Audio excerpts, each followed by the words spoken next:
अस्सलाम वालेकुम। क्रिकेट का वर्ल्ड कप तो हो गया ख़त्म और अब बारी है फीफा वर्ल्ड कप 2022 की, जो कि होने वाला है कतर में। और हर जगह बस जो है वो फुटबॉल वर्ल्ड कप हो रहा है। और क्यों ना हो, क्योंकि जो है इसकी बहुत ज़्यादा फ़ैन फॉलोइंग है और तकरीबन 2 बिलियन लोग ऑल ओवर द वर्ल्ड इस वर्ल्ड कप को फॉलो कर रहे हैं और जो कि देखेंगे भी। 2010 में जब कतर को जो है इसकी होस्टिंग राइट्स मिले, तो उस टाइम पे भी बहुत सारे सवाल उठे थे कि बाकी दूसरी कंट्रीज़ को क्यों नहीं मिले और कतर को कैसे मिल गए। तो इस वीडियो में आपको दो चीज़ें बताऊंगा कि कतर को ये वोटिंग राइट कैसे मिले और कतर जो है इस पूरे इवेंट पे अब तक कितने पैसे खर्च कर चुका है और इससे आने वाले वक्तों में उनको कोई फ़ायदा होगा या इससे कोई बजाय इसके फ़ायदा होने के बजाय इसके नुकसान होगा। कतर की बात की जाए तो वहाँ पे तकरीबन 3 मिलियन की पॉपुलेशन है और कहते हैं कि तकरीबन 85% पॉपुलेशन जो है कतर की वो जो है इमिग्रेंट वर्कर्स ही है। और 1850 से वहाँ पे जो है बादशाही निज़ाम चलता चलता हुआ आ रहा है। और जो उनका मेजर सोर्स ऑफ इनकम है वो है ऑयल एंड गैस। अब ऑयल एंड गैस की कंडीशन आपको पता है, पूरी दुनिया में जो है वो अभी पूरी डिस्टर्ब हुई हुई है। इवन दो जो है वो कतर एक one of the major oil producing countries in the world है, लेकिन ये है कि वो दूसरी चीज़ों पे फोकस करने के लिए उन्होंने जो है वो पूरी जोर लगा दिया था 2010 में कि उनको जो है ये फीफा वर्ल्ड कप की जो है होस्टिंग राइट मिल जाए। इवन दो उस टाइम पे भी जो है बड़ी बड़ी कंट्रीज़ जैसे यूएस, ऑस्ट्रेलिया और इंग्लैंड जैसी कंट्रीज़ ने भी उस टाइम पे बेटिंग में हिस्सा लिया था, लेकिन जो है वो नुमाइंदगी कतर को मिली। लेकिन अब उस पर काफ़ी उस टाइम पे भी सवाल उठे और अभी भी जो है ये सवाल उठ रहे हैं कि भाई कतर को कैसे नुमाइंदगी मिली थी। तो इस वीडियो में मैं आपको बताऊंगा कि 3-4 चीज़ें जो कि मेन पार्ट प्ले किया कतर को होस्टिंग राइट्स मिलने के लिए। तो चंद वजूहत के अंदर एक वजह ये भी है कि लैक ऑफ डेमोक्रेसी जो कि कतर के अंदर है, क्योंकि वहाँ पे 1850 से जो है वो बादशाही निज़ाम चलता हुआ आ रहा है। और फीफा की जो फेडरेशन है उसके अंदर ख़ुद जो है वो काफ़ी पॉलिटिक्स रही है हमेशा से, काफ़ी स्कैंडल्स आए। तो वो ख़ुद ये चाहती है कि जो है वो किसी ऐसी कंट्री के अंदर वर्ल्ड कप किया जाए जहाँ पे जो है वो इस तरह से एक प्रॉपर फॉर्म ऑफ गवर्नमेंट ना हो। ये बात क्लियर होती है एक स्टेटमेंट से जो कि फीफा के जनरल सेक्रेटरी जेरोम वल्के ने अप्रैल में दी थी। उसमें उन्होंने ये कहा था कि I will say something which is crazy but less democracy is something better for organizing a world cup. When you have a very strong head of state who can decide, as maybe President Putin can do in 2018, that is easier for us organizer than a country such as Germany, where you have to negotiate at different levels.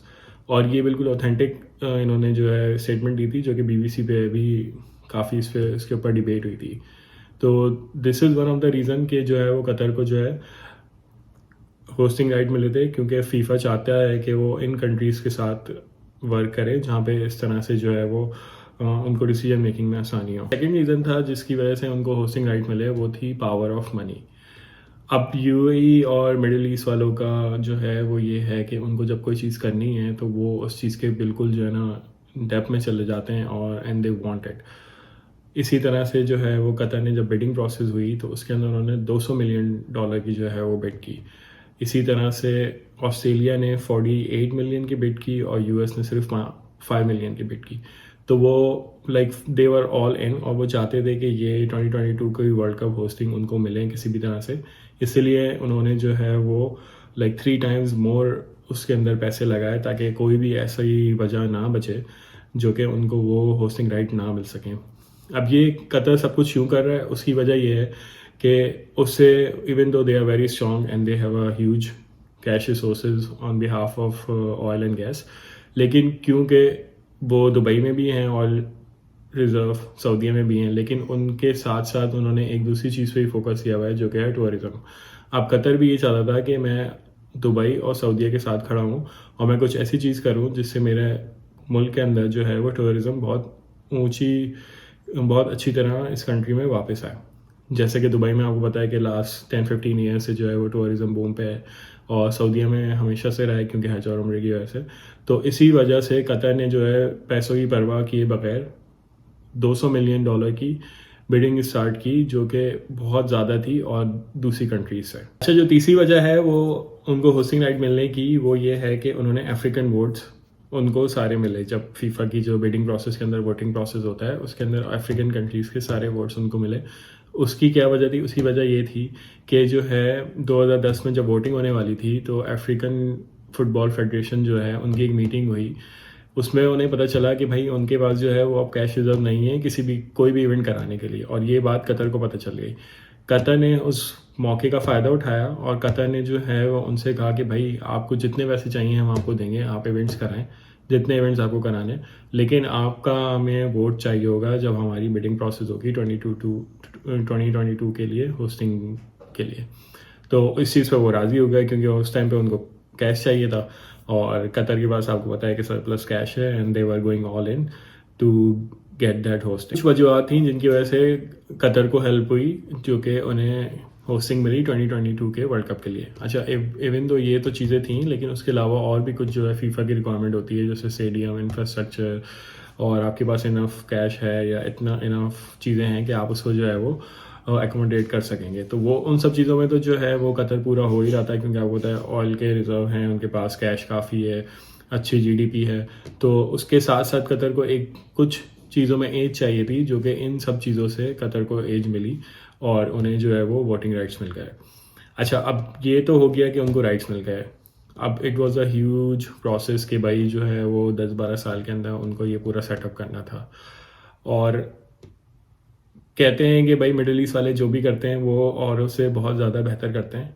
कि जैसे Dubai ने आपने देखा, Dubai में आप देखते हैं कि भाई उन्होंने कैसी कैसी बिल्डिंग्स बनाई हुई हैं, वो वेस्ट को फॉलो करते हुए, और उससे बहुत अच्छी चीज़ें बनाते हैं। तो इसी तरह कतर ने भी यही किया कि कतर ने कहा कि भाई हम जो है ये वर्ल्ड कप औरों से बहुत अच्छा बनाएंगे, और उसमें अच्छा बनाने के लिए उन्होंने जो है तकरीबन 220 बिलियन, $220 बिलियन कहते हैं कि अब तक जो है वो स्पेंड कर दिए हैं, और कुछ रिपोर्ट्स के मुताबिक उन्होंने 300 बिलियन से भी सरपास कर दिया है अपना बजट जो है। तो अब कतर को इससे फ़ायदा क्या होगा इन द फ्यूचर, ये अभी किसी को कुछ भी नहीं पता, क्योंकि जितनी भी चीज़ें होती हैं, ये भले वो टिकट सेल हो, ब्रॉडकास्टिंग राइट्स हो, ये सारी चीज़ें किसके पास जाती हैं, फीफा के पास जाती हैं, ये कतर को नहीं मिलेंगी। कतर को क्या फ़ायदा होगा कि कतर ने ठीक है एक अपना इंफ्रास्ट्रक्चर बिल्ड कर दिया है, वहाँ पे होटल्स बन गए हैं, वहाँ पे नए ट्रेन स्टेशन और मेट्रो का पूरा एक नया सिस्टम बन गया है। वो चीज़ें डेवलप हो गई हैं, वो एरियाज़ डेवलप हो गए हैं जो कि बिल्कुल पहले डेजर्ट थे। तो अब ये चीज़ें कतर को कितना फ़ायदा देंगी फ्यूचर में, ये आने वाले वक्त में पता चलेगा। लेकिन अभी उनको क्या फ़ायदा होगा, अभी उनको ये फ़ायदा होगा कि जो लोग, जो कि एक्सपेक्टेड है कि 1 मिलियन से ज़्यादा लोग with in the 30 day period जो कि जिसमें वर्ल्ड कप होगा उसके अंदर 1 मिलियन लोग ऑलमोस्ट कतर को विज़िट करेंगे और वहाँ पे पैसे स्पेंड करेंगे, जिससे कतर को जो उन्होंने 220 बिलियन स्पेंड किए उससे उनको कुछ रिटर्न आएगा।